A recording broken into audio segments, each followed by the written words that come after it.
नमस्कार, आप देख रहे हैं अपने उत्तराखंड और मैं हूं आपके साथ नेहा। उत्तराखंड के मुख्यमंत्री पुष्कर सिंह धामी की अध्यक्षता में प्रदेश मंत्रिमंडल की बैठक हुई, जिसमें कुल 16 प्रस्ताव पास हुए। इस दौरान प्रदेश में एकल अभिभावकों को 2 साल की चाइल्ड केयर लीव दिए जाने समेत कई प्रस्ताव पर मुहर लगी। अभी तक केवल महिला कर्मचारी को ये सुविधा मिलती थी, अब एकल पुरुष अभिभावक को भी ये सुविधा मिलेगी। बैठक में सीएम मेधावी छात्रवृत्ति योजना पर मुहर लगी। कक्षा 6 से लेकर 12वीं तक सरकारी स्कूल में पढ़ने वाले छात्रों को छात्रवृत्ति भी दी जाएगी।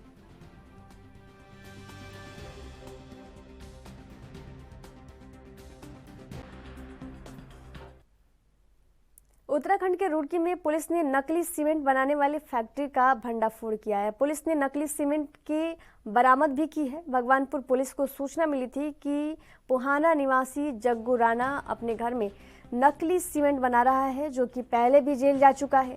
सूचना पर पुलिस आरोपी के घर पर दबिश दी। आरोपी मौके से फरार हो गया।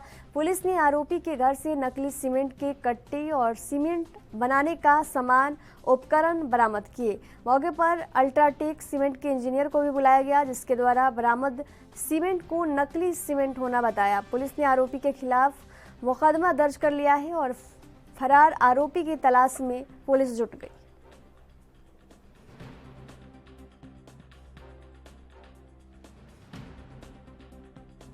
पुलिस ने नकली सीमेंट बनाने वाली फैक्ट्री का भंडाफोड़ किया है और पुलिस ने मौके से नकली सीमेंट के कट्टे भी बरामद कर दिए हैं। मामला भगवानपुर थाना क्षेत्र का है। पुलिस को सूचना मिली कि भगवानपुर क्षेत्र के पुहाना गांव में एक व्यक्ति अपने घर पर नकली सीमेंट बनाने का काम कर रहा है। पुलिस ने छापा मारकर नकली सीमेंट बरामद कर लिया। मौके का फायदा उठाकर आरोपी फरार हो गया है। इससे पहले भी आरोपी कई बार जेल जा चुका है। पुलिस आरोपी की तलाश में जुट गई है। पुलिस ने मौके पर इंजीनियर को बुलाकर सीमेंट को दिखाया, जिससे इंजीनियर ने सीमेंट का नकली होना बताया। पुलिस ने आरोपी के खिलाफ मुकदमा दर्ज कर दिया है और आरोपी की तलाश में जुट गई है। रुड़की से पूरे प्रदेश में अतिक्रमण की कार्रवाई जोरों पर है। इसी क्रम में जनपद उधम सिंह नगर के जसपुर में जनहित याचिका के आदेशों के बाद निवार मंडी गांव में अवैध अतिक्रमण पर कार्रवाई की जानी है, जिसको लेकर जसपुर राजस्व विभाग ने लगभग 20 से ज्यादा परिवारों को नोटिस भी दिए हैं। तो वही ग्रामीण तहसील परिसर में पहुंची और नारेबाजी भी की।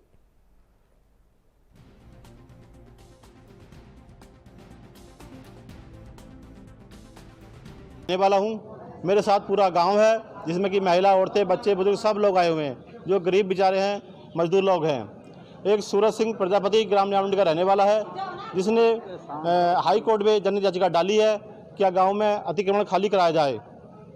अगर अतिक्रमण खाली होता है तो पूरे गांव को खाली किया जाए, या हमें सरकार प्रशासन इन गरीब लोगों को आवाज़ दे, कहीं भी शिफ्ट करे, कहीं भी पट्टा दे। मतलब अगर जिन लोगों ने पट्टे पर भी कब्जा किया हुआ है, छीन रखा किसी का पट्टा, वो पट्टा भी खाली कराया जाए और पट्टे से अधिक ज़मीन जिसके पास है वो भी खाली कराई जाए। लगभग 20-25 लोगों को नोटिस आया हुआ है आइटम द्वारा, और भाई नहीं किया रही है। थाना तोड़ा जाता है तो सरकार प्रशासन से चाहते हैं कि उन लोगों को आवाज़ दे जिनके घर। गाँव में हमारे एक दिनेश है, एक सूरज है, एक मुकराम की घरवाली है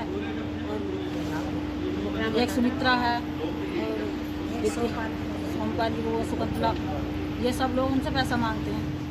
अब हम इनका कहाँ तक देना? हम मजदूर आदमी हैं, हम दिन भर मजदूरी करके अपने बालकों का पेट पालें, शाम को चूल्हा जला हमारा। अब बताओ, इन्हें पैसा देंगे, अपने बच्चों को पालेंगे? हमारे मकान के लिए हमारे बड़े बूढ़े कभी पहले से ही हम उसमें रह रहे थे ग्राम पंचायत में। अब वो हमसे खाली करवाने, बताओ पहले से क्यों नहीं करवाया? वो खाली अब करवा रहे हैं, अब हम कहाँ जाएंगे? हो गए 40-50 साल, तो हमें खुद को आए हो गए और हमारे बुजुर्ग पता नहीं कब से रह रहे हैं। बुजुर्ग तो हमें देखे गए हैं, जैसे देखे गए हमें तो उसी में रह रहे हैं। अब बताओ, अब हम खाली करके हम कहाँ जाएंगे? यही रखना चाहते हैं कि हमारे घर बच जावे, जैसे रह रहे हैं ऐसे ही रहते रहने, हमें कुछ नहीं चाहिए। बस ये लोग हमारा अपने मकान बचाने के लिए हमसे बार बार पैसे मांगता है, पैसे देते रहते हैं सर। तो ये कर देगा और रुकवा देगा, नहीं तो फिर हम पैसों मना कर दें तो ये फिर चालू कर देगा। हम मजदूर आदमी हैं, अब हम अपने बाल को पाल लेंगे या इसको देंगे खाने को। हम यहाँ एसडीएम कोर्ट के सामने बैठे हैं धरना प्रदर्शन करने। वो हमारे गांव की जो ग्राम बंजर भूमि का अतिक्रमण हटाने के लिए जो एसडीएम साहब ने नोटिस भिजवाए हमें, तो गांव वालों को, उसमें जो है पीआई डाली थी प्रीतम सिंह ने, प्रीतम सिंह सनो बनवारी सिंह निवार मुंडी, हाई कोर्ट में डाली पीआई। तो उसका आदेश अनुसार जो है 15 मार्च को हुआ, तो उसके बाद में ये हमें जो है अवगत कराया गया कल 15 तारीख में पटवारी द्वारा। उसमें जब पता चला कि तुम अपना सामान घर से बाहर निकाल लो और कल को इसमें चिन्हित होने वाली है, इसलिए जो है आज हम 16 तारीख में धरना प्रदर्शन के लिए उत्तराखंड के रानीखेत में महिला खिलाड़ियों के कथित यौन उत्पीड़न के खिलाफ महिला कांग्रेस जिलाध्यक्ष गीता पवार के नेतृत्व में संयुक्त मजिस्ट्रेट जय किशन के माध्यम से राष्ट्रपति को भेजे गए ज्ञापन में महिला कांग्रेस ने कहा कि महिला खिलाड़ियों ने बीजेपी सांसद बृजभूषण शरण के खिलाफ दिनों में दिल्ली के जंतर मंतर में धरने पर बैठी हैं, लेकिन उनको न्याय नहीं मिल पाना दुर्भाग्यपूर्ण है। ओलंपिक खेलों में भारत का नाम पूरी दुनिया में रोशन करने वाली भारत की इन बेटियों के साथ ऐसा व्यवहार करना बेहद दुर्भाग्यपूर्ण है। सभी महिलाएं इस कृत्य की घोर निंदा करती हैं।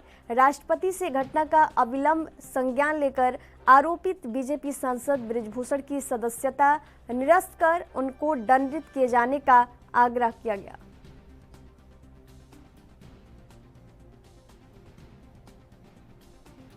कांग्रेस महिला संगठन कांग्रेस रानीखेत आज यहाँ पर एकत्र हुए हैं उप जिलाधिकारी जी को ज्ञापन सौंपने के लिए, ताकि हमारी जो महिला पहलवान बेटियां हैं उनको न्याय मिल सके और जो बृजभूषण शर्मा जो इसके आरोपी सिद्ध हो रहे हैं उनको जल्दी से जल्दी दंडित किया जाए। और मैं ये कहना चाहूँगी, एक तरफ से हमारी सरकार जो है बेटी पढ़ाओ बेटी बचाओ बोलती है, लेकिन इस मामले पर आज तक सब चुप्पी साधे हुए है केंद्र सरकार भी, और जो बीजेपी की महिला नेत्री हैं उनके मुंह पे तो पट्टी बंधी हुई है। एक शब्द उन्होंने अभी तक हमारी महिला पहलवानों के लिए नहीं कहा है। और जो हमारी महिला पहलवान है वो देश विदेश में हमारा नाम ऊंचा करके हमें विश्व पटल पर हमें सम्मान दिलाती हैं, और उनके साथ ऐसा अत्याचार होना बहुत ही निंदनीय है, आलोचनीय है। और जो बृजभूषण शर्मा हैं उन पे 40 से भी अधिक संगीन मुकदमे दर्ज हैं, और उनके बारे में कोई भी निर्णय लेने में केंद्र सरकार। उत्तराखंड के अल्मोड़ा के नए कप्तान रामचंद्रन राजगुरु ने कार्यभार ग्रहण कर लिया है। पत्रकारों से बातचीत में राजगुरु ने कहा कि जनपद के आपराधिक मामलों को लेकर विशेष फोकस रहेगा। साथ ही उन्होंने कहा कि नगर की यातायात व्यवस्था को लेकर जो समस्या आ रही है उसका नागरिकों और व्यापारियों के साथ बैठक कर उसका भी समाधान किया जाएगा। इसके साथ ही साइबर महिला और नशे के खिलाफ विशेष मुहिम चलाई जाएगी।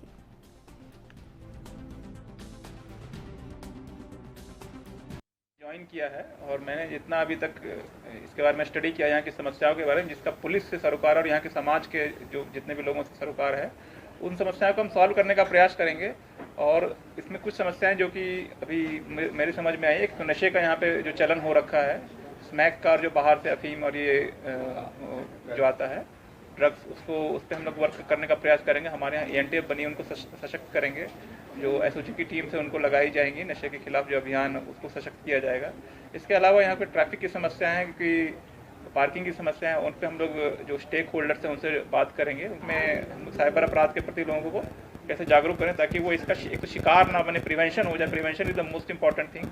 और अगर वो किसी तरह से इसका शिकार हो गए हैं तो कैसे हम लोग वो उनकी जो संपत्ति है जो कि उधर जा चुकी है उसको कैसे वापस लाएं, इसके बारे में वर्क।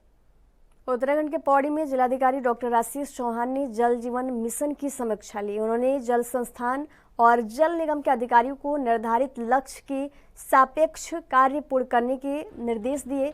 जिलाधिकारी ने पेयजल निगम, जल संस्थान और संबंधित अधिकारियों को भी निर्देश दिए।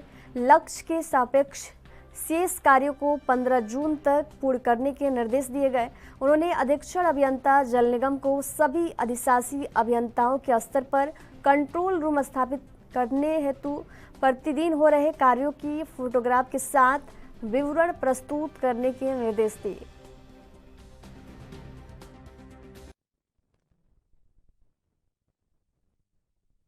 जीवन मिशन में लगभग हमारी 2764 स्कीम्स हैं, उनमें से 18 स्कीम्स को छोड़ के बाकी सारी कंप्लीट हो गई और अभी के रिव्यू में 10 to 11 स्कीम्स और क्लियर हो रही हैं। तो 31 मई तक हम ये उम्मीद करें कि हमारे सारे के सारे टेंडर्स हो जाएंगे, सारी योजनाओं पे काम स्टार्ट हो जाएगा और लगभग 1852 स्कीम्स हमारी कंप्लीट हो चुकी हैं और मैंने यही निर्देश दिए कि जल्दी से जल्दी अन्य स्कीम्स को भी कंप्लीट किया जाए और उन्हें विभिन्न एक्सीडेंट्स को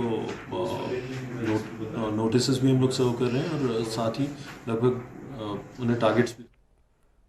अपर मुख्य चिकित्सा अधिकारी डॉक्टर जगदीश चंद्र जोशी ने स्वास्थ्य विभाग देहरादून के द्वारा अभी तक मुख्य चिकित्सा अधिकारी का पद या बेस चिकित्सा हल्द्वानी के प्रमुख चिकित्सा अधिकारी पद पर नियुक्त न करने को लेकर सिस्टम पर बड़े सवाल खड़े किए।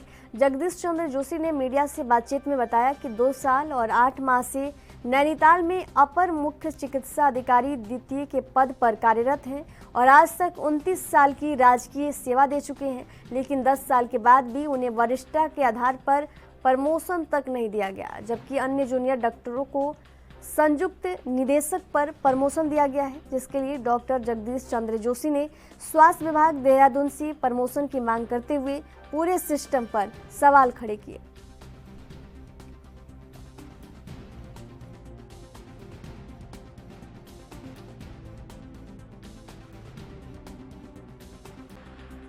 पौने 3 साल से एडिशनल सीएमओ के पद पर काम कर रहा हूं और सुचारू रूप से सेवाएं दे रहा हूं। कुल सेवाएं मेरी 29 साल की हो गई हैं और मेरा 2013 से अब तक 10 साल से ऊपर का समय हो गया। मेरे 2 प्रमोशन पेंडिंग हो गए हैं, एक प्रमोशन संयुक्त निदेशक का, दूसरा अपर निदेशक का, जबकि मेरे सभी जूनियर जो मुझसे 1 साल से 3 साल तक जूनियर है वो सब मतलब अपर निदेशक स्तर का प्रमोशन का लाभ पा करके जिला चिकित्सालय के पीएमएस बनने बैठे हैं या जिला के सीएमओ बना दिए गए हैं और ये मेरा भी हक है कि मुझे भी किसी जिले का सीएमओ बना देना चाहिए था या किसी जिला चिकित्सालय का पीएमएस बना देना चाहिए था, अभी तक नहीं बनाया गया। तो वहाँ के कुछ डॉक्टर और कुछ कार्मिक, कुछ रिटायर्ड भी हैं, कुछ वर्तमान कार्मिक नौकरी कर रहे हैं, तो ये लोग इन्होंने एक प्रतिज्ञा ठान रखी है, मतलब एक नकारात्मक प्रकार की कि इसका प्रमोशन डॉक्टर जगदीश चंद्र जोशी को होने नहीं देना है। तो ये महानिदेशालय में सांठगांठ कर रखी है कई सालों से, इसलिए मेरे प्रमोट नहीं किया जा रहा है। एचआर मेरी कोई बैड एंट्री नहीं है, आज तक मेरी किसी साल की एचआर प्रतिकूल नहीं है और कुछ साल की एचआर उत्कृष्ट मिली है, कुछ साल की अति उत्तम मिली है, ऐसा विश्वसनीय सूत्रों से मुझे जानकारी मिली है। इस बारे में मैं वर्ष 2014 से लगातार स्वास्थ्य निदेशक से पत्राचार कर रहा हूँ और अब तक मतलब 125 से भी ज़्यादा पत्र मैं स्वास्थ्य निदेशक को भेज चुका हूँ। इसकी कॉपी स्वास्थ्य सचिव को की गई है, राज्यपाल को भी की गई है जी। तो अभी तक कोई कार्रवाई नहीं हुई है और कार्रवाई कोई सूचना मुझे नहीं दी गई कि मेरी प्रमोशन संबंधी क्या कार्रवाई की गई है। जो पेंडिंग रह गया तो रह ही गया, कोई ध्यान नहीं दिया जा रहा। बातचीत मैं पत्रों के माध्यम से पत्र भेजता रहता हूँ, तो उसमें जो है वो एक आध बार उन्होंने ये कहा कि आपका 2020 में हमने स्थगित कर दिया है क्योंकि आपकी सीआर कैसी हमें पता। जलभराव की समस्या को कम करने और रेन वाटर हार्वेस्टिंग के लिए नगर निगम शहर के कई इलाकों में रिचार्जेबल सॉक पिट का निर्माण करवाएगा। इसके लिए राजपुर रोड, वसंत विहार, सहस्त्रधारा रोड समेत अन्य इलाकों में 33 स्थान चिन्हित किए गए हैं। नगर निगम में टेंडर प्रक्रिया शुरू कर दी गई है ताकि बरसात से पहले काम शुरू हो सके। नगर निगम मेयर सुनील उनियाल गामा ने कहा कि बरसात में आए दिन जलभराव जैसी समस्या देखने को मिलती थी और लोग इससे परेशान भी होते थे, लेकिन अब हमने बरसात से पहले जलभराव जैसी स्थिति से निपटने के लिए कार्य योजना तैयार कर ली है और जल्द ही बरसात से पहले कार्य प्रारंभ कर जलभराव की समस्या खत्म कर दी जाएगी।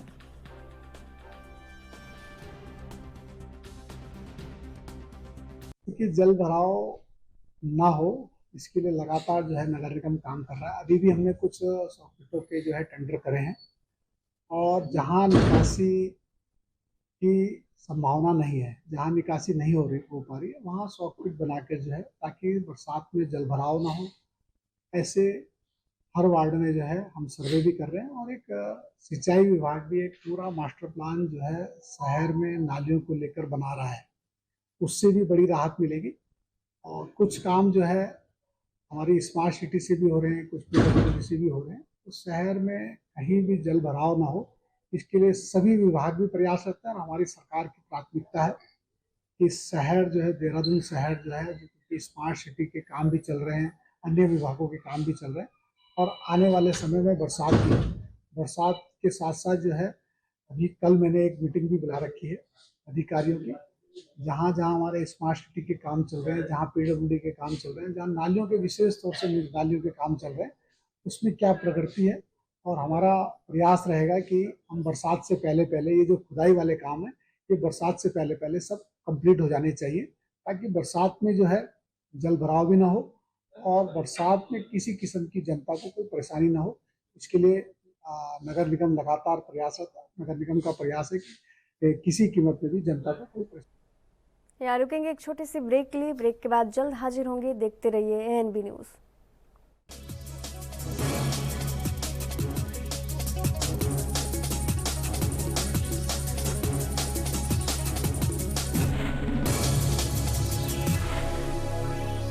ब्रेक के बाद एक बार फिर से आप सभी का स्वागत है। बढ़ेंगे अगली खबर की ओर। खाद्य प्रसंस्करण उद्योग मंत्रालय और एसोचैम की ओर से अल्मोड़ा में श्री अन्न मेला रैली का आयोजन किया गया। दरअसल फास्ट फूड आइटम की जगह पर मोटे अनाज का इस्तेमाल करने के उद्देश्य से अल्मोड़ा में स्कूली बच्चों की ओर से ये रैली निकाली गई। रघुनाथ सिटी मॉल से शुरू हुई ये श्री अन्न मेला रैली चौघान पट्टा तक आयोजित हुई। दरअसल इस रैली का उद्देश्य परंपरागत मोटे अनाज, मक्का, बाजरा, मड़ुआ, कौड़ी और झंगरू जैसे मोटे अनाज की खेती को बढ़ावा देने और डेली डाइट में इसे शामिल करना है।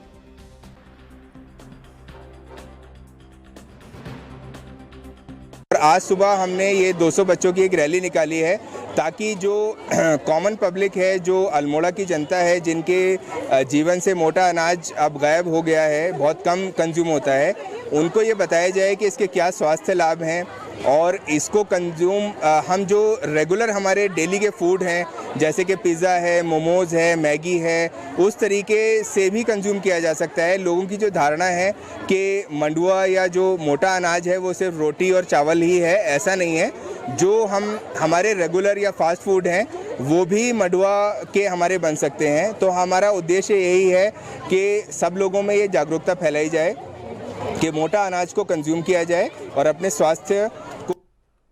मुनिकीरेती थाना क्षेत्र के अंतर्गत गंगा में राफ्टिंग के दौरान गोप्रो कैमरा के इस्तेमाल पर पुलिस ने रोक लगा दी है। आज के बाद यदि कोई भी पर्यटक और गाइड राफ्टिंग के दौरान अपने हेलमेट में गोप्रो कैमरे का इस्तेमाल करते हुए पकड़ा गया तो पुलिस संबंधित के खिलाफ मुकदमा दर्ज कर कानूनी कार्रवाई करेगी। मुनिकीरेती के इंस्पेक्टर रितेश शाह ने बताया कि शिवपुरी चौकी प्रभारी प्रदीप रावत ने गाइडों, संचालकों, पर्यटकों को राफ्टिंग के दौरान गोप्रो कैमरे के इस्तेमाल नहीं करने के संबंध में जागरूक किया। गाइडों और पर्यटकों को बताया गया कि राफ्टिंग के दौरान गाइड का पूरा ध्यान राफ्टिंग कराने पर होना चाहिए, लेकिन गोप्रो कैमरे के वीडियो बनाने की वजह से गाइड का ध्यान राफ्टिंग से भटक जाता है। पर्यटक भी गोप्रो कैमरे से वीडियो बनाने के चक्कर में लापरवाही कर बैठते हैं, जिस कारण गंगा में हादसा होने की आशंका बनी होती है।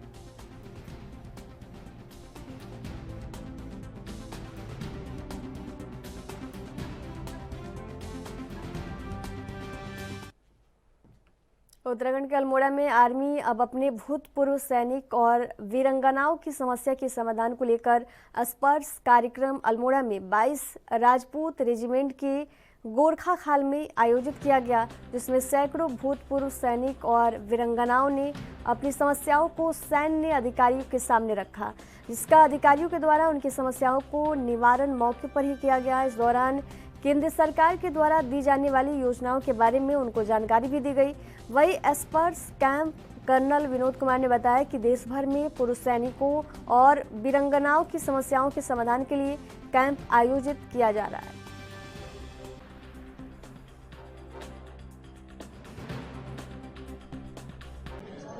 उसकी सोच ये है कि पहले जो हमारे भूतपूर्व सैनिक हैं, जो वीरांगना हैं, वीर नारियां हैं और जो उनके अनोखे हैं, उनकी बहुत सारी समस्या हैं, पर चूंकि वो लोग रिमोट एरियाज़ में रहते हैं और हर जगह पर वो मुख्यालय पे जा नहीं पाते हैं अपनी समस्याओं को बताने के लिए, तो हमारी हायरार्की आर्मी की ये सोचती है कि उनको बुलाने की बजाय हमें उनके घरों पे जाना है और ये चेक करना है कि उनको कोई समस्या तो नहीं है।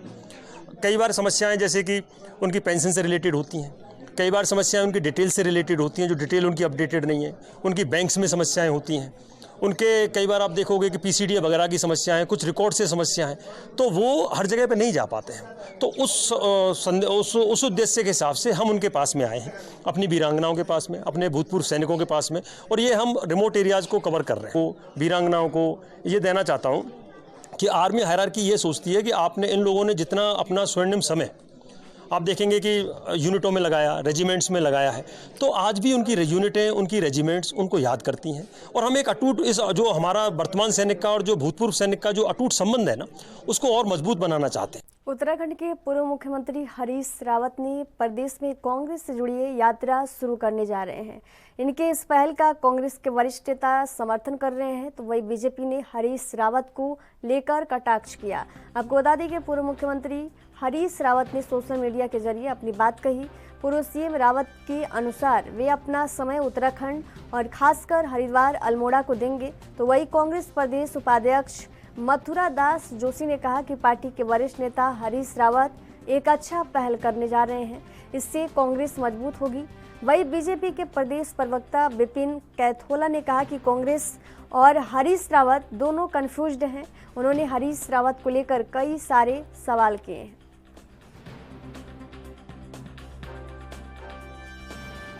ना निश्चित रूप से हरीश रावत जी ने ठीक ही कहा है, और इस समय कांग्रेस को सत्ता में लाना पहला उद्देश्य है उत्तराखंड। हमको 2017 और 2022 की हार से सबक लेना पड़ेगा, सारे नेताओं को सबक लेना पड़ेगा कि इतनी अप्रत्याशित हार हुई कैसे, इस पर भी मंथन करना पड़ेगा। और हरीश रावत जी पार्टी के वरिष्ठतम नेता हैं, अगर उन्होंने कोई बात कही है, कोई बात लिखा है, तो निश्चित रूप से उसमें विचार होना चाहिए और विचारणीय भी है। ये बड़ी बात है हमारे लिए कि हम चुनाव हार गए और कैसे हार गए ये पता नहीं चल पाया, और उसका नुकसान हमको अभी कार्यकर्ता को नुकसान भुगतना पड़ रहा है। और इस समय पार्टी को और मजबूती प्रदान करने की आवश्यकता है, और माननीय अध्यक्ष जी निश्चित रूप से पूरे प्रदेश में घूम घूम कर कार्यकर्ताओं का मनोबल बढ़ाने का काम कर रहे हैं और पार्टी को मजबूत करने का काम कर रहे हैं। देखिए, हरीश रावत जी का राजनीतिक भविष्य कांग्रेस तय करेगी, और कांग्रेस में एक उनके कार्यकारी अध्यक्ष रहे हैं, उन्होंने डायलॉग कहा कि कांपते हाथों से।